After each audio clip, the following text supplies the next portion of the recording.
पिछले 24 घंटे में उड़ीसा के ऊपर रेनफॉल का डिस्ट्रीब्यूशन फेयरली वाइडस्प्रेड रहा है, यानी अनेक स्थानों पे हल्की से मध्यम वर्षा तो हुई है, साथ में एक जगह पर वेरी हैवी रेनफॉल और 6 जगहों पर हैवी रेनफॉल भी दर्ज की गई है। सबसे अधिक वर्षा मयूरभंज के चंदनपुर में 116.4 मिलीमीटर दर्ज की गई है। इसी के साथ जो सीजनल टोटल हुआ है आज 1 जून से 23 जून तक का, तो रेनफॉल अमाउंट 135.7 मिलीमीटर की दर्ज की गई है, जो कि सामान्य 146.1 मिलीमीटर से 7% कम है। इसके साथ 2 डिस्ट्रिक्ट अभी भी लार्ज एक्सेस कैटेगरी में, 2 डिस्ट्रिक्ट एक्सेस कैटेगरी में, 1 डिस्ट्रिक्ट लार्ज डेफिसिट में, 12 डिस्ट्रिक्ट डेफिसिट कैटेगरी में अभी भी बने हुए हैं। सिग्निफिकेंट वेदर सिस्टम की बात करें तो एक ट्रफ जो रन कर रही है साइक्लोनिक सर्कुलेशन, जो कि central parts of south Uttar Pradesh के ऊपर है, वहां से north west bay of Bengal तक, जो कि होती हुई जा रही है नॉर्थ ईस्ट मध्य प्रदेश के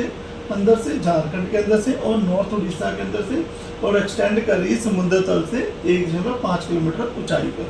इसी पर दूसरी जो एक सिग्निफिकेंट वेदर सिस्टम जो है, एक अपर एयर साइक्लोनिक सर्कुलेशन, जो कि वेस्ट सेंट्रल और journey north west bay of Bengal off north coastal Andhra Pradesh and south Orissa coast के ऊपर परसिस्ट कर रहा है, जो कि 5.8 किलोमीटर से 7.6 किलोमीटर ऊंचाई के बीच में, समुद्र तल से किलोमीटर ऊंचाई के बीच में बना हुआ है। तीसरा जो सिस्टम में पास कर रहा है वो हमारे बालासोर के पास से, यानी एक ट्रफ जो कि रन कर रही है longitude along 87 degree east of the north of latitude 21 degree north, जो कि समुद्र तल से 3.1 किलोमीटर ऊंचाई पर बना हुआ है। तो ये 3 वेदर सिस्टम की वजह से आज हमारे ऊपर उड़ीसा में हम लोग एक्सपेक्ट कर रहे हैं कि जो साउथ उड़ीसा और नॉर्थ कोस्ट उड़ीसा में वाइडस्प्रेड डिस्ट्रीब्यूशन रह सकता है, यानी ज़्यादातर स्थानों पे हल्की से मध्यम वर्षा होने की संभावना है, और नॉर्थ इंटीरियर उड़ीसा में जो है फेयरली वाइडस्प्रेड जो डिस्ट्रीब्यूशन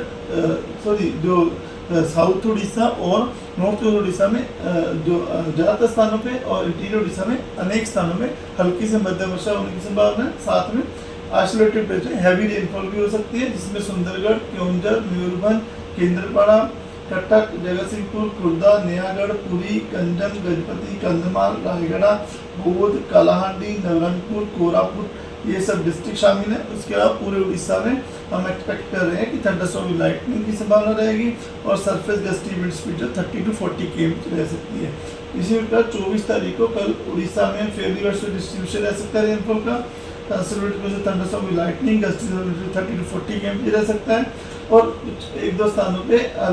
जो हैवी रेनफॉल 7 सेंटीमीटर से 11 सेंटीमीटर बीच में रह सकती है, जहाँ मयूरभंज, केओंझर, देवगढ़, संबलपुर, झारसुगुड़ा, सुंदरगढ़ और नीचे कंधमाल, कालाहांडी, रायगढ़, गजपति और नवरंगपुर डिस्ट्रिक्ट शामिल हो सकते हैं। 25 तारीख को जो है ऑरेंज वार्निंग दी गई है, और हम लोग एक्सपेक्ट कर रहे हैं कि पूरे उड़ीसा में फेयरली वाइडस्प्रेड डिस्ट्रीब्यूशन रह सकता है। Thunderstorm with lightning, gusty speed जो 30 to 40 km रह सकती है, और heavy to very heavy rainfall जहाँ हो सकती है वहाँ ऑरेंज वार्निंग दी गई है, जिसमें बालासोर, मयूरभंज और केओंझर डिस्ट्रिक्ट शामिल है। जहाँ पर आइसोलेटेड प्लेस हैवी रेनफॉल हो सकती है वहाँ गंजम, गजपति, रायगढ़, कालाहांडी, कंधमा, ये सब डिस्ट्रिक्ट आते हैं। इसी बार डे 4 26 तारीख को हम लोग एक्सपेक्ट कर रहे हैं कि ज़्यादातर अनेक जो वाइडस्प्रेड डिस्ट्रीब्यूशन रहने की संभावना है, और ऑरेंज वार्निंग दी गई है। Heavy to very heavy isolated place हो सकती है मयूरभंज, केओंझर, अनुगुल, ढेंकनाथ, जाजपुर इन डिस्ट्रिक्ट्स में, और जहाँ आइसोलेटेड हैवी रेनफॉल हो सकती है वहाँ बालासोर, भद्रक, केंद्रपाड़ा, जगतसिंहपुर, कटक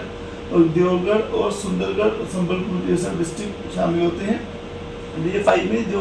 हम लोग वाइडस्प्रेड डिस्ट्रीब्यूशन रह सकता है रेनफॉल का, सुंदरगढ़, झारसुगुड़ा, संबलपुर, सोनपुर, बौद्ध, कंधमाल, नयागढ़ इन डिस्ट्रिक्ट्स में आइसोलेटेड हैवी रेनफॉल होने की संभावना है। बाकी पूरे उड़ीसा में thunderstorm with lightning, gusty 30 to 40 km रहने की संभावना लग रही है। डे 6 में जो है थोड़ा डिस्ट्रीब्यूशन फेयरली वाइडस्प्रेड हो सकता है, रेनफॉल का डिस्ट्रीब्यूशन जो है कम हुआ, बाकी आइसोलेटेड हैवी रेनफॉल की संभावना जिसमें मयूरभंज, केओंझर, सुंदरगढ़, रायगढ़, कालाहांडी, नवरंगपुर और कोरापुट डिस्ट्रिक्ट शामिल है। डे 7 में rainfall distribution widespread Fairlie widespread रह सकता है। वार्निंग जो है 29 जून को नील रख रहे हैं। फिशरमैन को सजेस्ट किया जाता है कि वो 25 और 26 जून को मछलियां पकड़ने समुद्र में ना जाए अलोंग ऑफ उड़ीसा कोस्ट, जिसमें कि हम एक्सपेक्ट कर रहे हैं स्पेली वेदर रह सकता है, जिसमें जो विंड स्पीड है 35 kmph to 45 kmph gusting to 55 kmph रह सकती है, जिसकी वजह से जो समुद्र की सतह है वो rough to very rough condition रहने की संभावना है। इसलिए मछुआरों को समुद्र के अंदर 25-26 जून को जाने के लिए मनाही दी जाती है।